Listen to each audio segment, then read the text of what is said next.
original. C'est-à-dire que nous allons réaliser une composition beaucoup plus basse que les autres.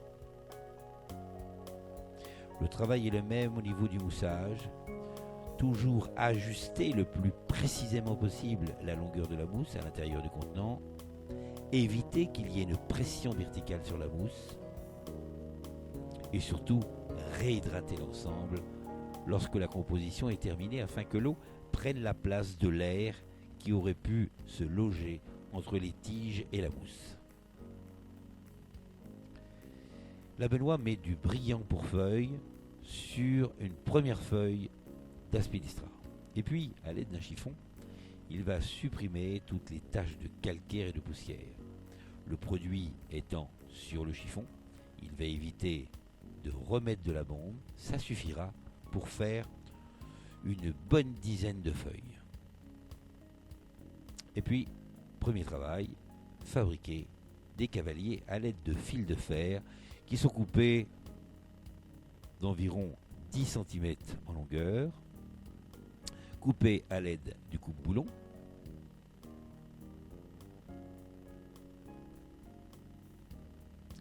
Cm de long, on n'aura plus qu'à les courber et cela va nous fabriquer des cavaliers qui pourront tenir parfaitement nos feuilles afin qu'elles ne bougent plus sur la mousse hydrophile. On va séparer le limbe du pétiole au niveau de nos feuilles. On ne garde donc que la partie pleine, la partie calme. L'aspidistra a une expression calme. C'est un petit peu comme de l'eau qui dort, alors que les végétaux nerveux, eux, sont plutôt comme de l'eau qui bout.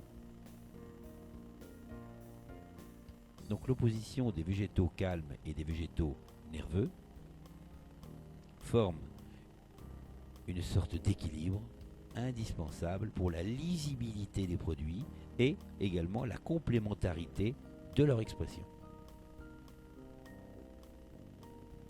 Les cavaliers sont piqués dans la nervure principale au plus bas du pli.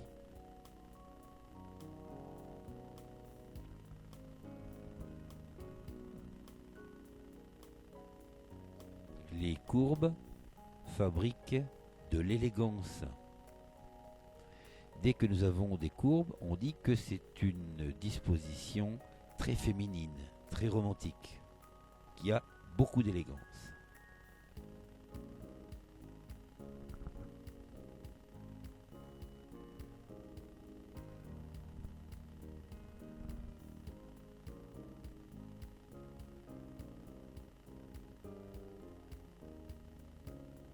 Voilà, lorsque le premier tour est fait, on repart pour un deuxième tour. La technique reste absolument la même. Les végétaux sont placés sur la mousse et non pas dans la mousse. La proximité de la mousse hydratée va faire que les végétaux, de toute façon, ne faneront pas.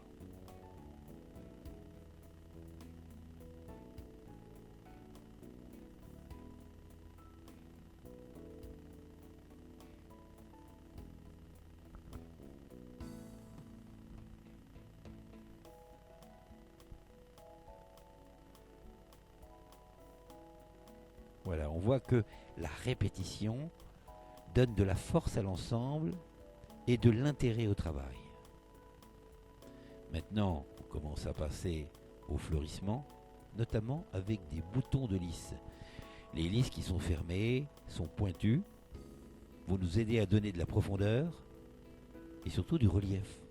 Ces boutons symbolisent la vie, la fertilité, la fécondité, parce que ils ne sont pas ouverts. Il y a donc un avenir, il y a du futur à l'intérieur, et ça, nous y sommes sensibles.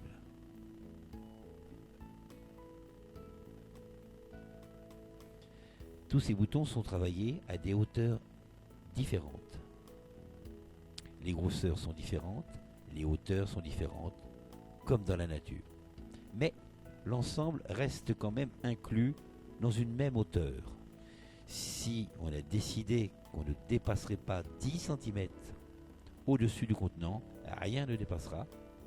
Et c'est l'ensemble qui aura un léger décalage uniquement de quelques centimètres de temps en temps et qui va nous donner du vide et garder cet esprit naturel que nous recherchons.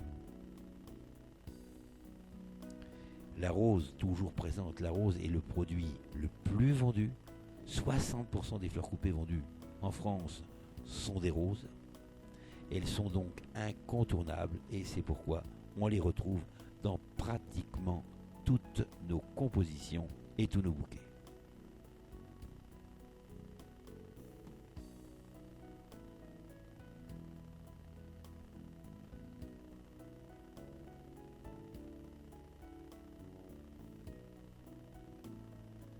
On voit que la première fleur qui a été placée était une fleur assez étroite et pointue, et la deuxième est déjà beaucoup plus ronde, beaucoup plus puissante. On peut imaginer que nous ayons mis des graines dans ce petit jardin, on a arrosé et ça s'est mis à pousser. Et on voit que maintenant on va placer des fleurs encore plus grosses que les autres. C'est le germini, le petit gerbera, qui lui sera piqué, parfois extrêmement court, au ras de la mousse. On trouve un équilibre d'ailleurs.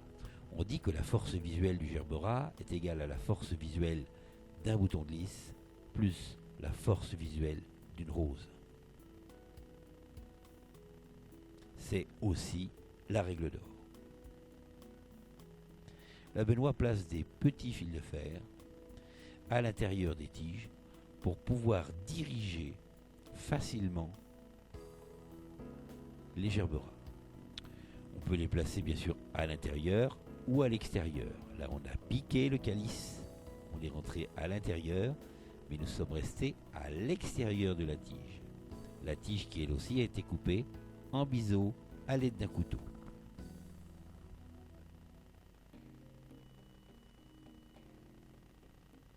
Voilà un carré qui me paraît intéressant avec une complémentarité faite avec les petits hypéricomes.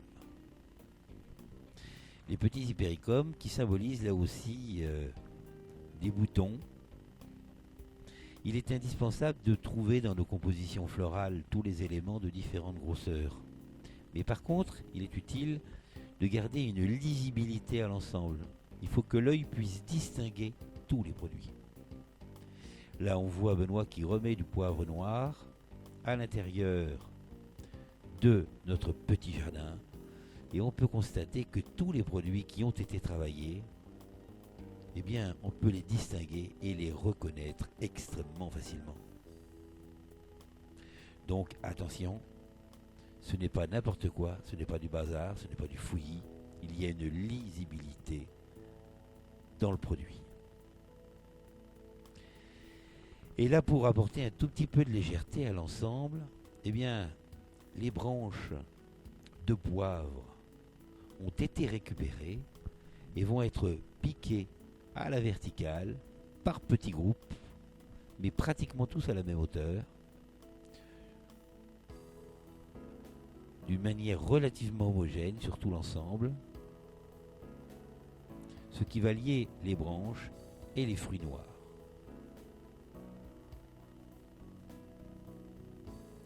Voilà un centre de table qui me paraît sympathique.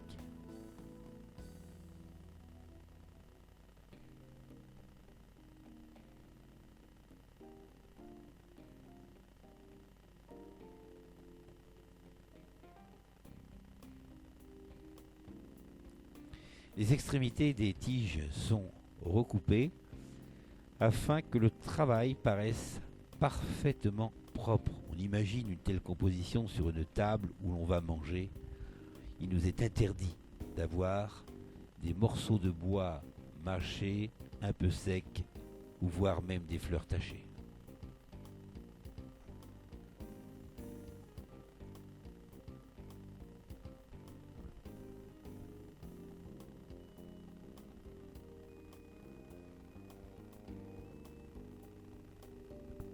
cette composition a été pulvérisée avec de l'eau. Maintenant, en partant de la même composition florale, et bien comme pour les premières compositions de ce DVD, Benoît va nous faire une transformation de cette composition. Il agrafe les feuilles, il a placé un fil de fer à l'intérieur et il va pouvoir rouler les feuilles sur elles-mêmes.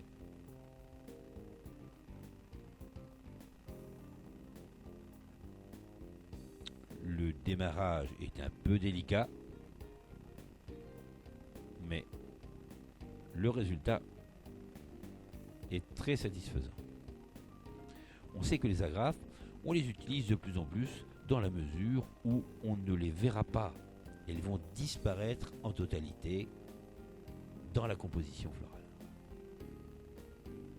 Alors lorsque la première spirale n'est pas assez grande, eh bien on va l'agrandir grâce à d'autres feuilles qui repartent de la première spirale et on continue et ainsi de suite. On peut obtenir une immense spirale.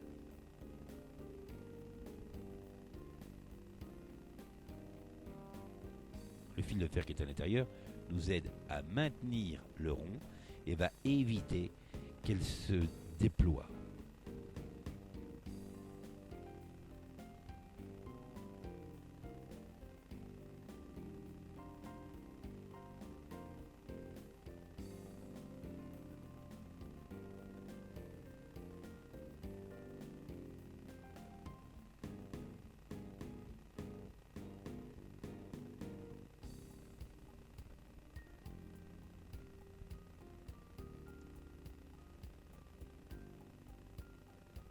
Là on voit la feuille avec le fil de fer qui a été placé avant qu'elle soit repliée sur elle-même.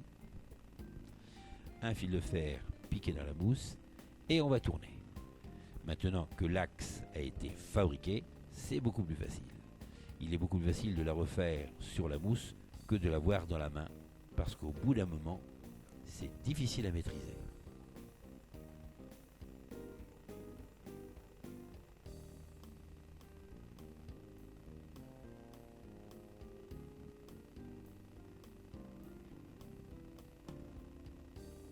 Alors les chrysanthèmes de couleur rose sont complètement séparés de leur tige principale. L'avantage de cette fleur, c'est qu'elle tient très longtemps, elle est très robuste, les tiges sont très résistantes, très rigides. Alors là, Benoît va nous les piquer en parallèle, les tiges les unes par rapport aux autres, avec un léger décalage toujours entre elles.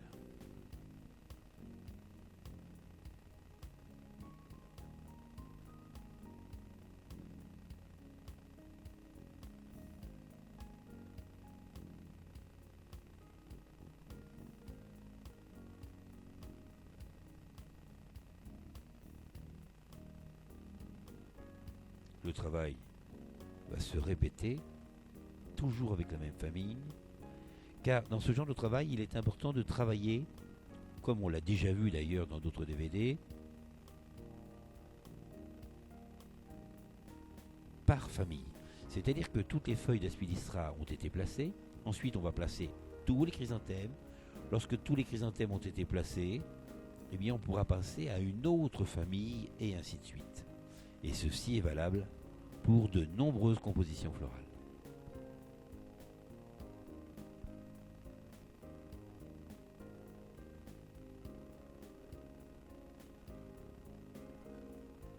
Maintenant, des fleurs dans les mêmes tons, des roses qui viennent enrichir l'ensemble. Ces roses toujours indispensables pour apporter de la richesse vont dominer. La rose a toujours tendance à dominer, c'est la fleur de valeur, c'est la fleur la plus décorative. On a déjà vu tout à l'heure que plus la fleur était plate, plus elle était basse, plus elle est pointue, plus elle est haute. Eh bien on voit que la forme du bouton de rose est beaucoup plus pointue que la fleur de chrysanthème. Et on découvre également d'ailleurs que les boutons de rose, qui eux sont encore plus pointus, ont tendance à dominer également. C'est grâce à cet exercice que on fabrique du relief.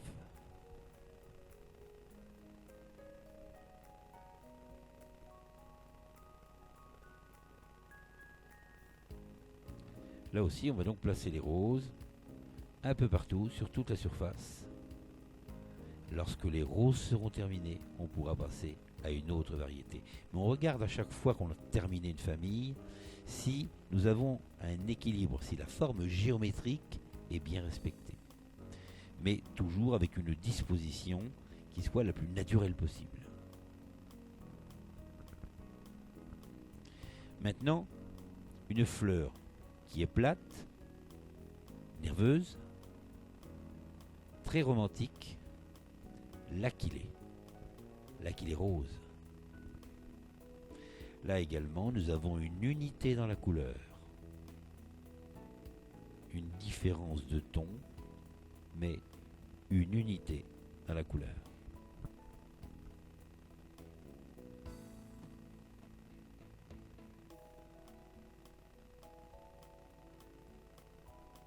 Encore un produit qui a été glané, puisque nous avons des branches de Capselle Boursa Pasteur qui ont perdu leur inflorescence et en vieillissant qui prennent cette couleur rose bordeaux.